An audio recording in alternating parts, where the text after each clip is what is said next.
I'd like to call the board meeting of November 13th, 2024 to order. Public comment. I'd like to say something. I'd like to welcome our new board member, Charles Roberts. He comes, I'm not sure if any of you have read the recent newspaper articles about what Charles does and all the fantastic things that he does in Rhode Island. I don't know if it's nationally or is it nationally or just Rhode Island? Or? Oh no, Rhode Island right now we're looking to expand it. I have too many things to do right here. Okay, my family's been here since 1889. Yes, sir. Well, we'd like to welcome you to the board. We look forward to working with you. And you'll find out that everyone in this agency is very, very outgoing and very personable, and you call and they respond. So, yes, sir. Next item on the agenda is the election of vice chair. Do I have any motions? Then I'll make a motion. I'd like to nominate Karen Pinch as vice chairperson. Do I have a second? Second. I have a second. Discussion. All those in favor signify by saying aye. Aye. Opposed? The ayes have it. Welcome. Next is the approval of the minutes of September 25th, 2024, as well as the approval. Do I need two motions for that? Well, you can take them as one, Chair. That's one. Thank you. And the approval of the sealed executive session minutes of September 25th, 2024. Do I have a motion? Motion by Peter, seconded by Karen. Discussion. Hearing none. All those in favor signify by saying aye. Opposed? The ayes have it. Next, the Newport Pell Bridge railing repair. Sure, I'll take that one. RIPA advertised an invitation for bid to perform railing repairs on the Newport Bridge, which were the result of a motor vehicle collision. Multiple posts and railing sections were damaged and require replacement. Motor vehicle owner's insurance company was notified of a damage claim for reimbursement in accordance with RIPA standard operating procedure involving property damage. The claim will include all costs associated with design and preparation of bid documents, construction of the repairs, and any RIPA costs directly related to the repair, including maintenance and protection of traffic. On October 31st, 2024, we opened bids and received three. The bids were $94,750, $129,345, and $485,000. Mohawk Northeast Incorporated was the apparent low bidder. WSP's preliminary construction estimate was $72,225. WSP performed a bid review and analysis and recommends that we execute a construction contract with Mohawk. Mohawk happens to be the contractor that's performing the compression link replacement work on the bridge, and we think that that probably played into why they were the low bidder, because they'll already be mobilized out here doing the steel work with the compression link. So we recommend approval of the construction contract with Mohawk in the amount not to exceed $94,750. I will note the cost was not budgeted, obviously because it was a result of an accident, but it's expected to be recovered through the insurance damage claim. Questions? I have one. Sure. With something like this, so you put in a claim through the driver's insurance company. Correct. Right? Yeah. But we're out of pocket before we get the money from them, correct? Sometimes partly, but not always. It depends on the type of claim. Sometimes we have damages, like damaged guardrail, for example. A lot of times we'll wait until we get the check, and then we'll have somebody repair it. In this case, I'm not sure. This one we might be out of pocket before we get the claim, because it might take a little while to sell. Yeah. But the repair, the bottom line is the repairs have to be made anyways to the bridge.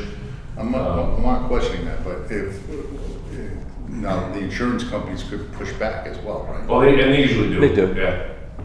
And what happens in that case? Negotiate. Yeah. They try to impart, hey, that railing's been there for 15 years. We've been pretty successful in pushing back and getting in like the high 90% of our recoveries. But in the meantime, and what happens to the, see, I'm all about cash, So what happens to the our money's out, so we're not able to use that money for something, and I'm sure it's put in a certain part of the budget, but, We have about $500,000 in the capital plan Yeah. for things like. things like this, stuff that comes up. So we have it in the budget, kind of there. Yeah.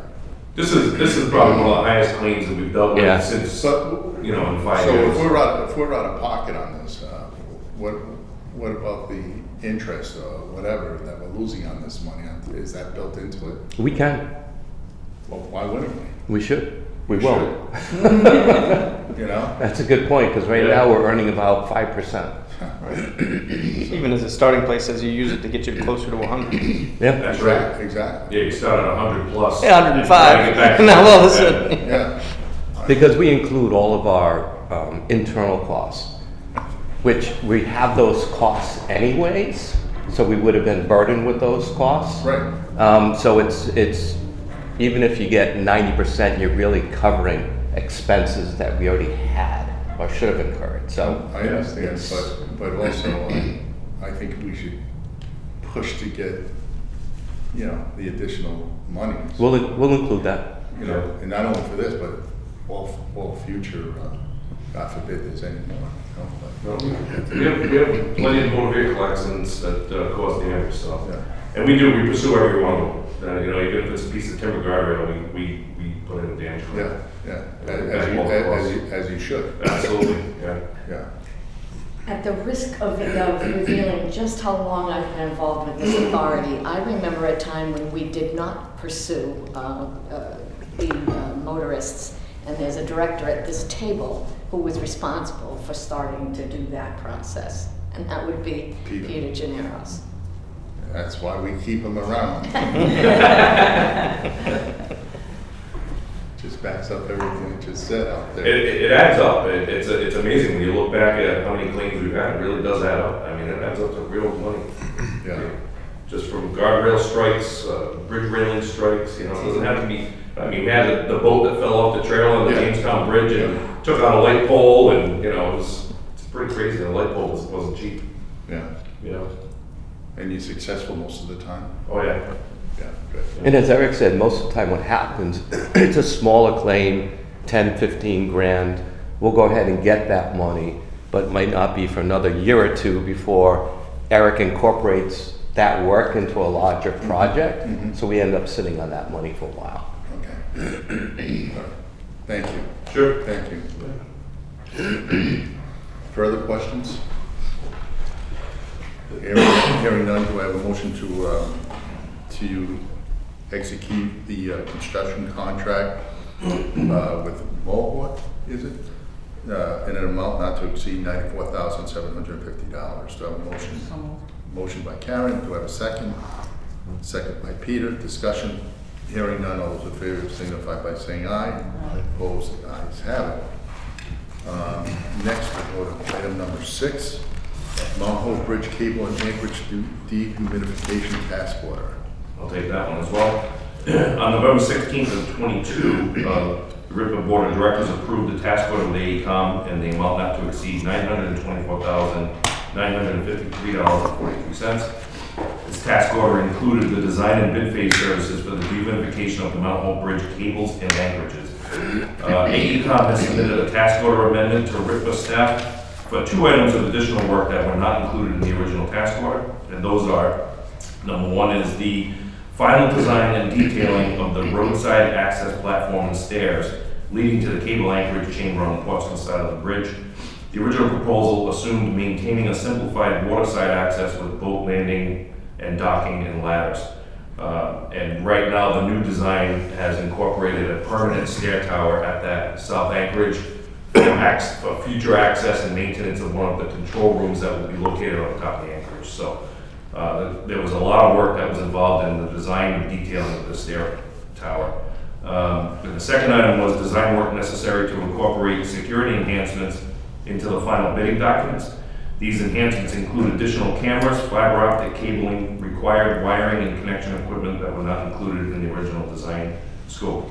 RIPA staff has reviewed the proposed task order amendment and determined it reasonable for the associated additional work required and we recommend approval of the attached proposal by AECom, the total amount not to exceed $49,121.56 for the additional design work. Questions? Hearing none, do I have a motion to award AECom? Is that how you say it? AECom, yeah. AECom, in the amount of $49,121.56, not to exceed that amount, not to exceed. Do I have a motion? Motion by Karen, seconded by Peter. Discussion, hearing none, all those in favor signify by saying aye. Opposed, the ayes have it. Thank you, Eric. We'll continue with the Eric Seabury meeting. Go ahead, you're up. Mount Hope House Inspection Task Order. So at the request of RIPA staff, Commonwealth Engineers and Consultants Incorporated, they're one of our on-call consultants, by the way. They have proposed a condition inspection of what we call the Mount Hope House at 33 Ferry Road in Bristol. The purpose will be to inspect the entire structure for overall condition, necessary maintenance and/or repairs, and possible damage from water infiltration. Last year, RIPA executed a construction contract to replace a portion of the roof and to make other related repairs from prolonged leakage. After several visits to the structure, RIPA staff is recommending that a full condition inspection be performed and summarized in a report. It should also be noted that the current 10-year lease of the facility with Roger Williams University is expiring at the end of June 2025.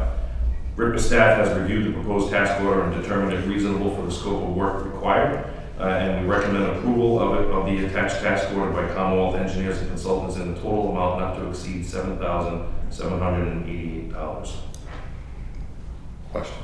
Sure. Instead of spending money on this inspection, and after listening to people, over the last few years, is it worth it? Or is it worth just starting over again?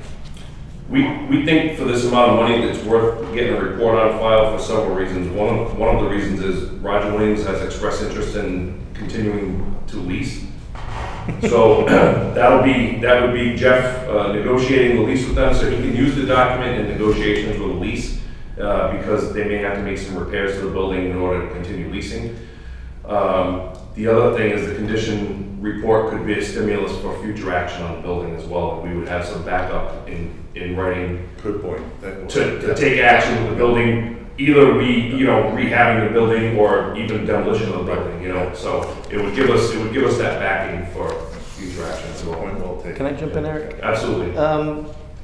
It also, there are certain temporal factors that lead us to believe perhaps they have failed to report certain things and cause some of these issues. So in negotiating the lease, this will let us figure out what's truly our responsibility and what's theirs on the basis of when and how it developed and whether they need to be putting capital into the space before a lease gets extended. Okay. All right.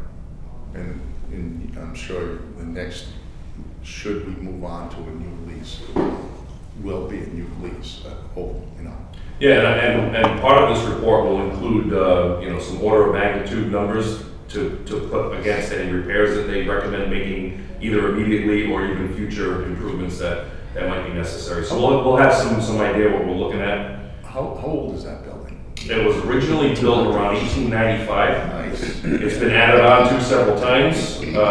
It's interesting when you walk around it. Jeff actually was with us on one of the site visits, and it was his first eyes on the building. It's an interesting building. Would you run into problems historically? That's a good question. So there was a letter of opinion written probably back in 2016, if I remember the date on what I found by an architect, where their opinion was that the building should be treated as historic simply because it's mentioned once in the historic document for the Mount Hope Bridge. It is not on the register itself. It is not located in a historic district. We've researched all the Bristol historic properties. I can't find any reason why it should be treated that way. It's simply mentioned once in this very long document about Mount Hope Bridge. Plus you've made changes to It's it. been changed a lot over the years, correct. So I think there's a really good argument for it not having to be treated that way. I think the discussion will certainly come up in the future. But Okay. And just the last point on this, there are two buildings on that. I don't know if it's one lot or two, but One lot, yeah. if you, when you come over the Mount Hope Bridge from Portsmouth to Bristol, this house that we're talking about is on the left, but there are two buildings on the lot. The other one is our Mount Hope Bridge garage, which is actually in excellent shape, I would say. that building was completely rebuilt. Has a conference room that's certainly a nice place to convene a meeting if you're over there doing Mount Hope Bridge business. Has workspace upstairs too for our consultants, our engineers to work upstairs as well. And our maintenance crew, it's part of our maintenance crew works out of that building as well. So there are two buildings on the property sharing that parking lot. And that upstairs office space that she's talking about, which I call office space a little bit loosely, but it's a good work area. That would be our backup space. If there was ever a storm that flooded this facility, we could all report to that facility because it's high and dry over there. So that would be our backup area if we ever needed to convene in person. Thank you. Further questions or discussion? Hearing none, do I have a motion to award Commonwealth Engineers and Consultants to perform the task for an amount not to exceed $7,788? Motion by Peter, seconded by Karen. Discussion, hearing none, all those in favor signify by saying aye. All those the ayes have it. Next, capital projects, status report. All right, I'll start off with AET construction. Remy's got a video that you can play here if you want to. You can actually start it right now. So we just recently, last week, ripped down the rest of the toll plaza. And this will show you that process real quick.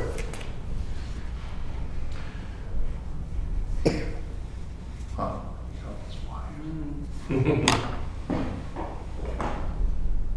What they've done is they shifted the westbound traffic all the way over against the eastbound traffic. So it's basically in the new alignment, except that it'll come back a little bit once they incorporate some shoulders, but it allowed them the space to start demoing all the rest of this in the old medium barrier. Did anyone ever put the old toll booths to any use? No, Not to my knowledge, no. No. we did give notice to stakeholders that we thought might have some interest.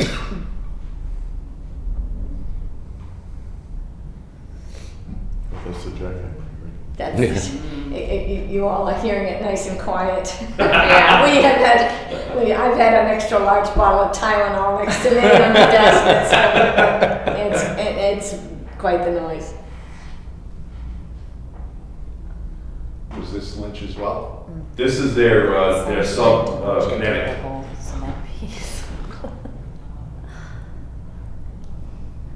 It's like an art form, though, when you actually watch how they go about it. It's pretty wild. They separate all materials as they're pulling it apart Yeah. for recycle. Everything gets segregated. Some stuff gets recycled, some stuff doesn't. Now, this is over how many weeks or days? Or? Last It's like week. 3 days total? Yeah, it was about 3 days. That's Wow. it? Yeah. See? Started last Wow. week. I mean, the canopy comes down quick, but a lot of it was the concrete demolition that took some time.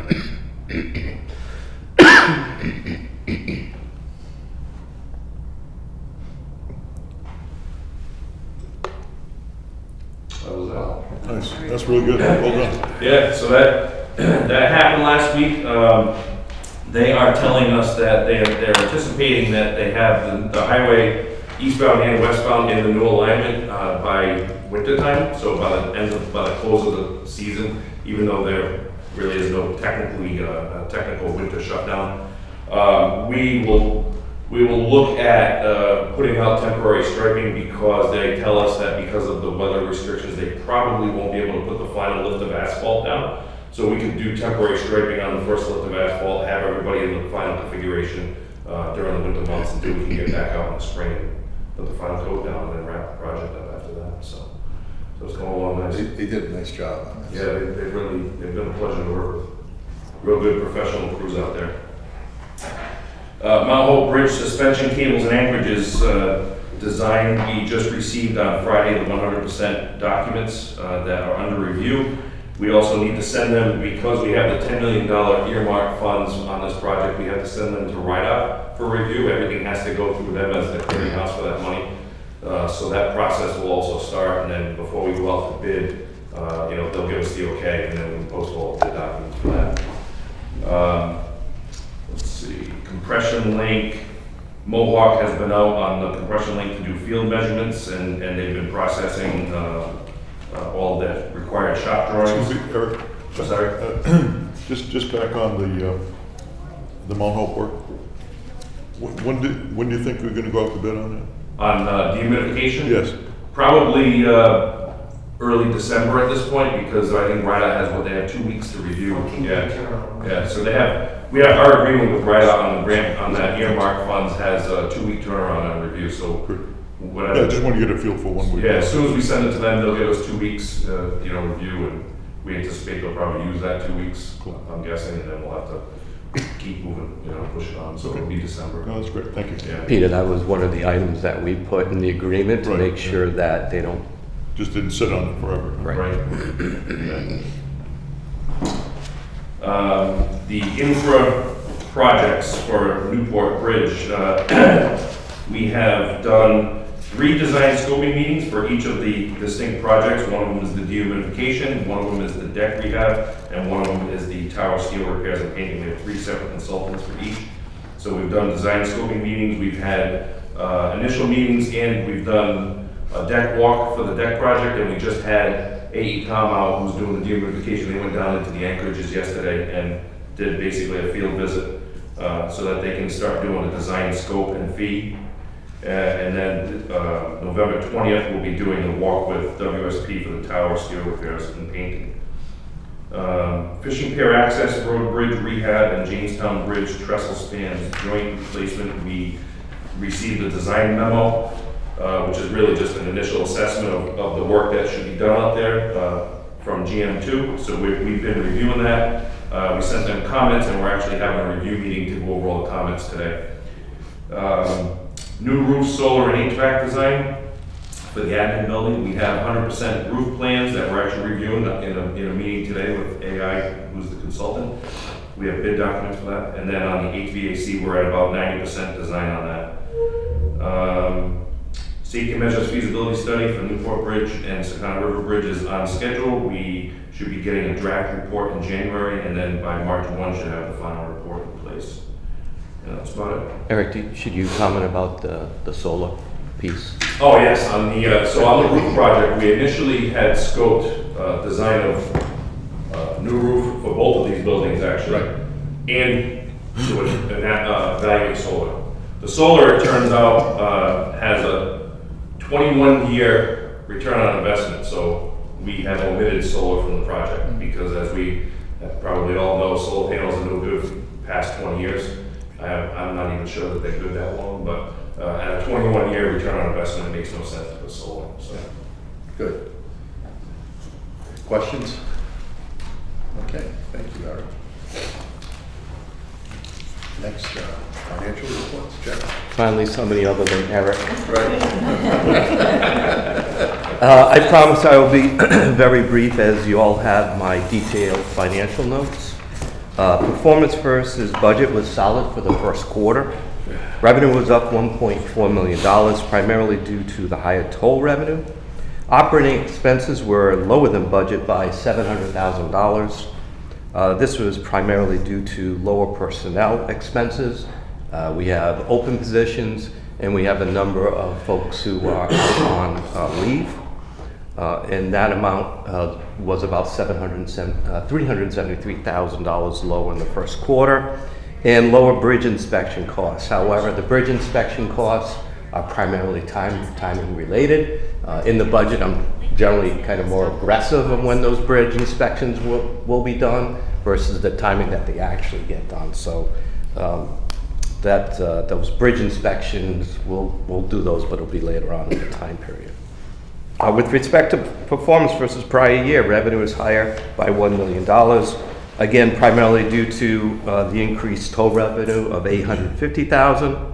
Operating expenses were higher than prior year by just $67,000, primarily due to higher bridge repairs and maintenance expenses of $100,000, which were partially offset by lower bridge inspections. But again, those we'll see those in the next quarter.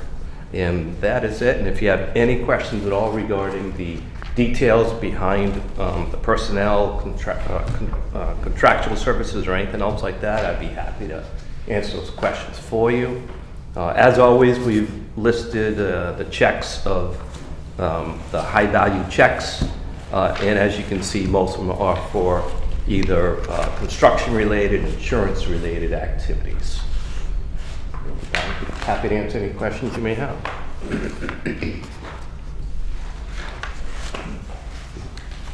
Questions?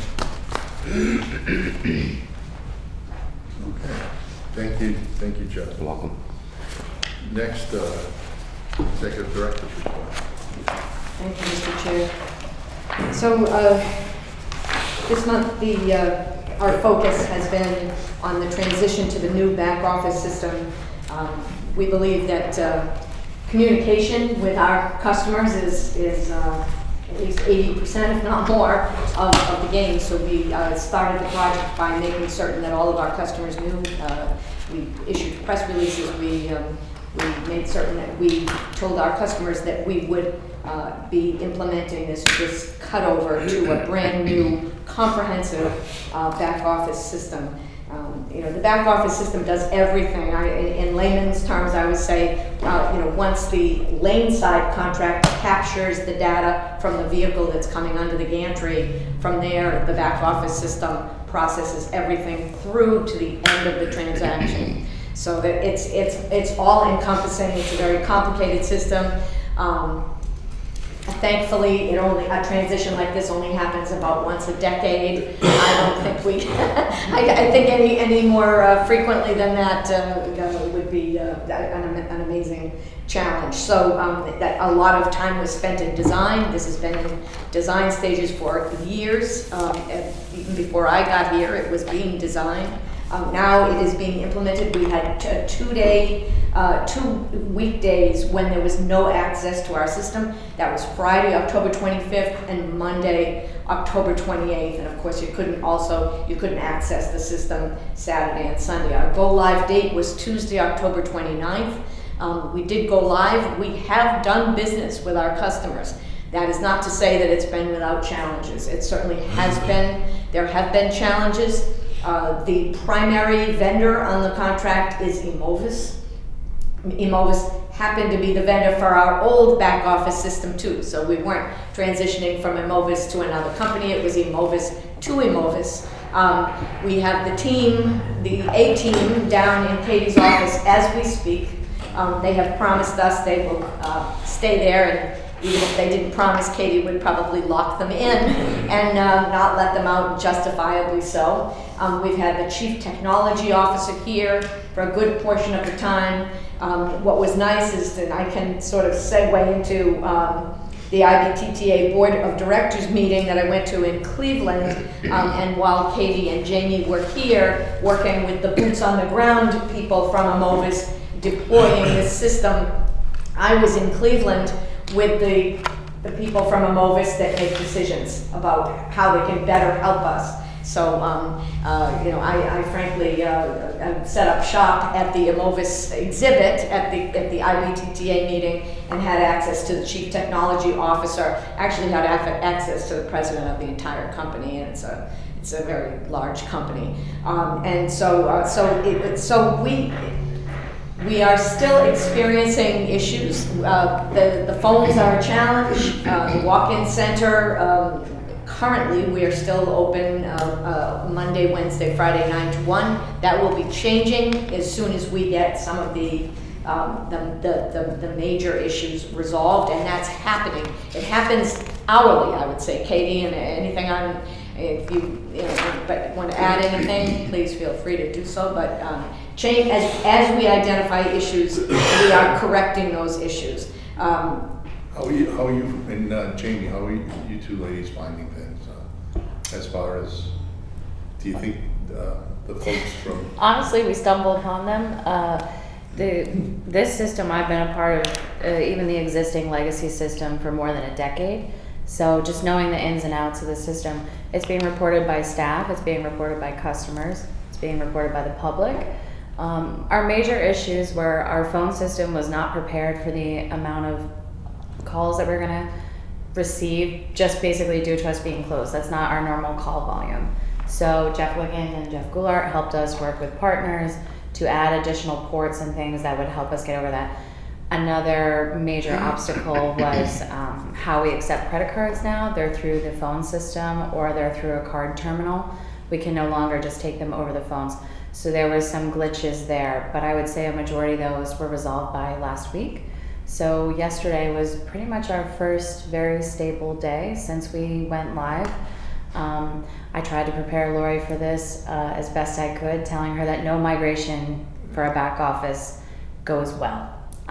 I've been through 3 of them. This is still probably the best one that we've gone through. That's good. Lori took some comfort. I believe she spoke to Gannett Fleming, our consultant. Some agencies shut down for an entire month when they do this. We were able to do it in a much shorter amount of time. We're a little different from other agencies because we do everything in-house. We have a little bit more knowledge and control of the system. So I believe we're up to 165 tickets in the help desk for Amovis, and they've addressed more than 50% of them, and this is just in 2 weeks. What's your average call volume, daily call volume? Daily call volume, I would. About 1,000. Yeah, it ranges. You know, in the summer we're certainly getting more than that, but we were getting basically the phone system was only capable of queuing up, I believe, 80 calls at a time. Because of the closure, overloaded by about 110 in the queue. And it overloaded it, and because we're using the IVR system to tokenize the credit cards, which is validating the credit cards, we actually couldn't get through to validate the credit cards because all of the ports were full. I think that change was made in a matter of 2 days, so that helped us out significantly. I don't think we could have predicted the phone system. I think that partners certainly maybe should have had more of an idea of what was going to come. As the IVR system is new for us to use, tokenizing credit cards, it's not something that we would have thought of or historically run into. But otherwise, yesterday was a very good day. And now we're just experiencing minor glitches along the way. Would we, have we looked into bringing in a third party to answer some, a certain segment of these calls? We have not yet. But would it be worth something to look into? Lori was requested, we reached out to on-call consultants to kind of do an evaluation. Amovis also has, her name is Madeline, up here. She's a kind of like an operations specialist, so she met with Lori yesterday. So we're definitely exploring it. Thunder, I'm sorry. That's okay. No, that's all right. I like that it comes out in response to questions, because then we know what our board members are thinking, and they're great questions, so that's fine. That's no problem at all. Thanks, Kate. Yeah, and I do keep telling Lori that this is better than our 2012-2013 conversion, and that was also with Amovis, which was called SANF at the time. And to put it into perspective, we did not have open road tolling lanes. It was our first year doing that. And in addition, we also had the Secana River Bridge being tolled at the same time as we migrated to a new system. Back then, a decade ago, we couldn't assign transponders, we couldn't process payments for weeks. This is, I know, and it's literally, you can't explain it to anybody. It's so much data being moved at the same time to a new system that it's just bound to not go perfectly. The AET went almost perfectly, so we were excited for the back office, and the things we're experiencing are quite normal. It's never good to kind of lose your customers' faith in you, but it will be for a short period of time, and I just keep telling Lori every day it gets a little bit better, and then the problems eventually go away. We've thought outside the box. We have set up what I call the bench of customer service representatives, which was all hands on deck. Even though some of us, like I would be involved, some of the finance staff was involved.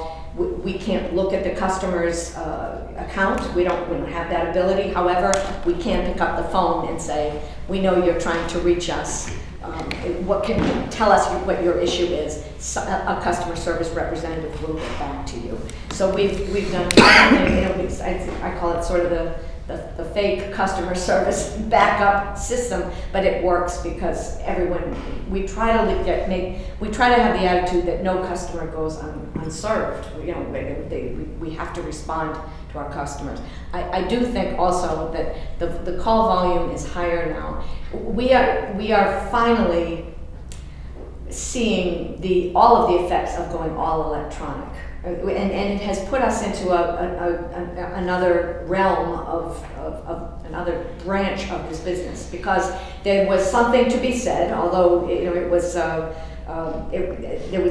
there was something to be said for an arm that was in front of your vehicle and would not go up until you paid that toll. So now that that's not there, we are, some of the calls relate to people who've been traveling back and forth and now are trying to reach us because they've traveled back and forth many times and have quite a bill to square with us.